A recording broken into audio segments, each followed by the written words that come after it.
All right, we're going to go over 11.1.3. Okay, so adding and subtracting rational expressions this time. So remember, again, just like I was talking about last time with the multiplying and dividing, you got to think about how do you treat a normal fraction that doesn't have some expression with variables in it. How do you treat that when you're adding and subtracting them? Okay, so for example, if I've got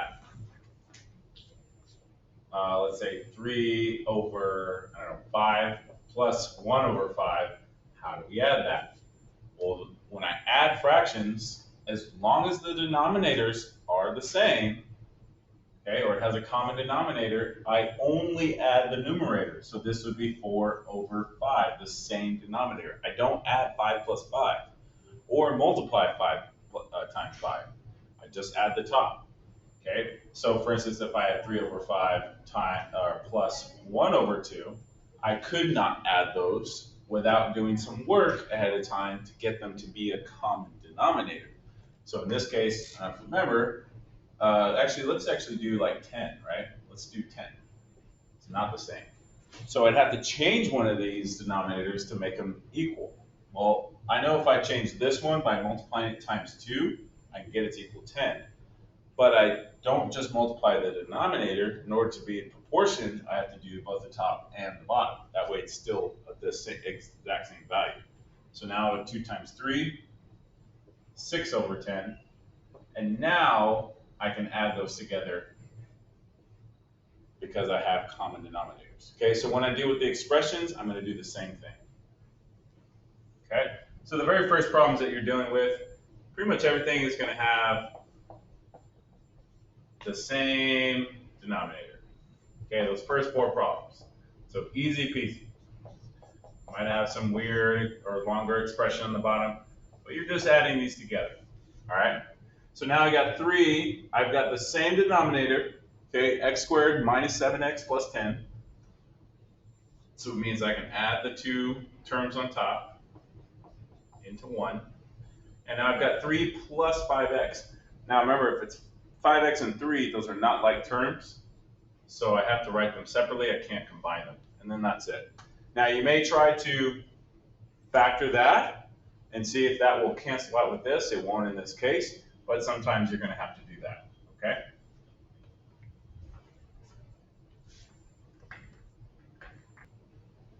Okay, so now I'm going to focus in on a problem that's also pretty similar to the part A. Okay, so right here, so again, I got the same denominator, so I'm going to add the top. So I got 3x plus 1 now. And on the bottom, same denominator. Okay, but now what we've got to do is we've got to basically factor that out. So I'm going to set up my x in box. So here, first term times last term, middle term, 2 numbers that multiply to -6, add up to 5. Okay, that could be 6x minus 1x. Okay, set up my box. Okay, 3x squared, first term, last term, put in the terms you just found. Okay, these have a common factor of 3x there. That means this is x, this is 1, this is 2. 3 times 2 is 6. Okay, so now I rewrite this as 3x plus 1 over 3x plus 1 times x plus 2. And then you'll notice there's those 2 like factors. Those cancel out. And I have nothing left in the top or in the numerator, so that means I'm going to write a 1. So now this will be 1 over x plus 2. Okay? All right, so now moving over on this problem. Okay, now it's subtraction this time, so now I'm going to subtract the numerator. So 3x minus 9 over x squared plus 2x minus 15. Now on the top, I notice that there's a common factor between 3x and 9. Okay, it's going to be 3. So I can factor out a 3. So it's going to be 3 times x minus 3, because I got to factor out a 3 and the 9. But here I'm going to factor this out using the x. Remember, the first number is just a 1, so I don't have to use the box. Okay, so negative 15x squared, 2x. 2 numbers that multiply would be 5 and 3. and the 3 has to be negative. So now it's going to be x plus 5 and x minus 3. And you can see those two cancel, and then I have 3x over x plus 5. Okay? All right, so now this example, move my camera over a little bit so you guys can see it. It's a lot like part C that's in the homework there. Okay, so now when I subtract, I gotta be careful here, because here it's just subtracting one number, right? But here I'm subtracting both the 2x and the 3. So when I subtract those, I'm gonna bring them down first before I combine them, because I wanna show you why it's important. I'm subtracting both the 2x and the 3. So that's why I put it in parentheses, because I'm subtracting them together. So before you actually combine them, make sure you distribute that negative first. Okay, so then this is all over 18x squared minus 32. Distribute there. I get negative 2x and minus 3 over 18x squared minus 32. Now let's combine those like terms. So 5x minus 2 is 3x. 7 minus 3 is 4. And then, before I think I'm done, I need to look at the bottom and say, okay, is there a common factor? Because I got 2 in numbers. They're not perfect squares, but there's a common factor of 2. So let's factor out the 2. And I could have factored out the 2 at any point here, but I just waited till here so we didn't do too much at once. Actually, as a matter of fact, let's move this over to that side. Move the camera over a little bit. All right, so now we're going to kind of move this on up over here, give ourselves some more room to work. Okay, so I got 3x plus 4. I'm going to factor out a 2. So divide that 18 by 2, I get 9. Divide the 32 by 2, I get 16. Now I notice what you got. You got 2 perfect squares. You got a 9 and a 16. So I can actually factor that out using difference of squares.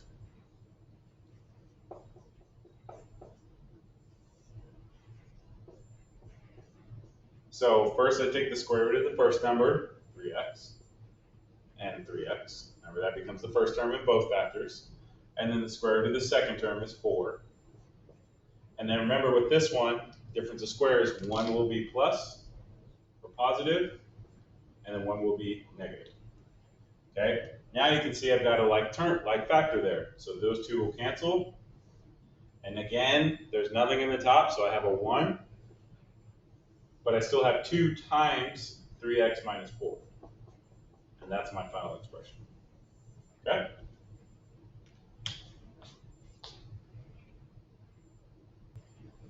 All right, this next example I'm going to show you is going to help you out with 11-2a, both of these problems. Okay, so I started out with an expression like this.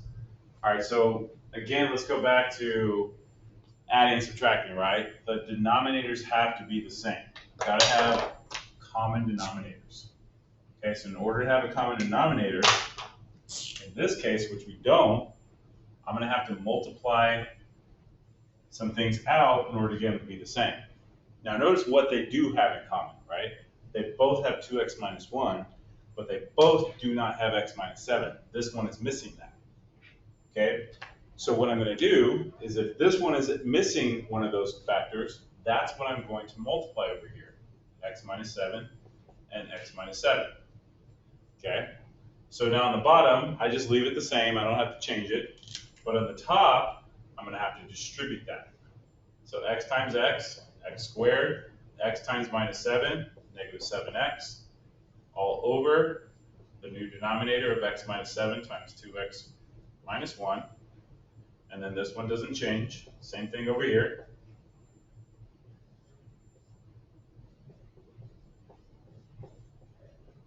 Okay, now I can combine the like terms in the numerator.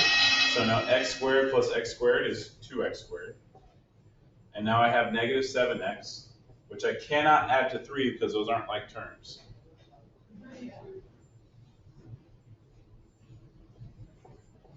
Now what I'm going to want to do is try to factor the numerator. Okay, so over here. Now remember I've got a number bigger than 1, so I have to do the x in the box. First term times last term goes on top, middle term on the bottom. What two numbers multiply to 6 but add up to 7? Well, it'd be 6x and 1x, but it's negative 7, so I got to do negative 6 plus negative 1. Okay, now I can set up the box.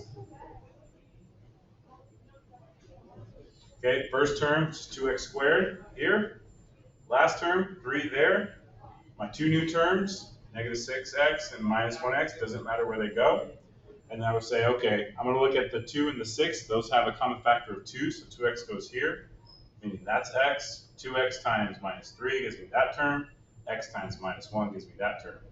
All right, so now let me go ahead and bring this all the way up here. Okay, so on the top now I'm going to have these factors, 2x minus 1 and x minus 3.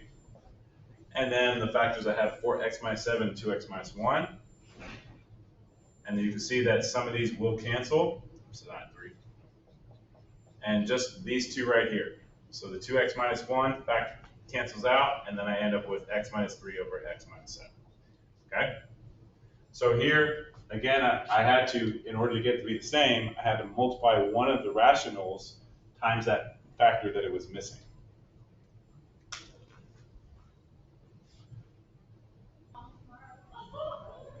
Okay, so this last one, notice how both of them have no common factor in the denominator.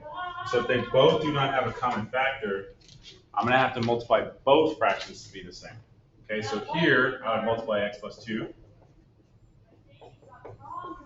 And then here I multiply x minus 3. That way they both have the same factors now. And remember, you got to do it in both the numerator and the denominator. So now I've got to distribute this 3x here, distribute that 5 there.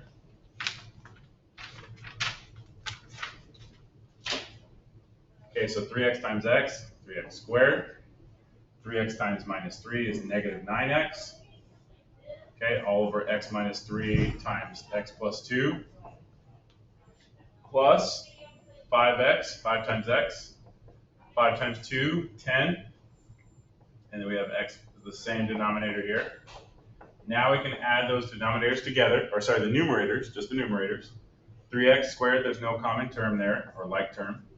Negative 9x and 5x, that becomes minus 4x.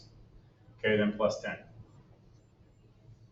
Okay, so now we have x minus 3 here, x plus 2 here. And now you can attempt and see if will the top factor out. May or may not. So 3 times 10 goes on the top. Middle term on the bottom. Okay, so numbers that multiply to 30 would be 1 times 30, 2 times 115, 3 times 10, 5 times 6. None of those add up or subtract it to 4, so that doesn't work. So there's really nothing else I can do with this one. I just have to leave it like that. And so that's really your final answer here. So the main key of this was just practicing multiplying both rationals to get them to have the common denominator, okay? Now, for the rest of the assignment on the back, this is all review. This is kind of the same problems we just saw in the front. You're just adding those together and then see if you can factor out a common factor or use the x. Here on the letter B here, just remember to distribute that negative first when you subtract, so you got to distribute to each term there. So that'll become negative 2a squared, that'll be plus a, that'll be minus 2. Then combine like terms. Here, this is like yesterday's assignment. These are all multiplied and divide. So here, make sure you expand these out. So I've got 3x minus 4 here and 2x minus 4. So think about, that means only 2 would cancel from here and 2 would cancel from here. And then you would have cancel these two factors as well. Okay, here you can try the diamond in the box here, factor those out. Okay, here, same thing. They're just, you don't have to write out every single one. You just got to think okay, first of all, those are not like terms, because look, I got an x and a z. But these are, or like factors. I got 7 up here, I got 5 down here. How many are you going to have left after you cancel them out? Okay, here I see x squared minus 4, so that means I'm going to do difference of squares, plus and minus. There I can do the diamond and then cancel out what you got. And then here it's just more practice of the same thing. Remember, divide, you got to flip it first and then cancel. Okay, that's it.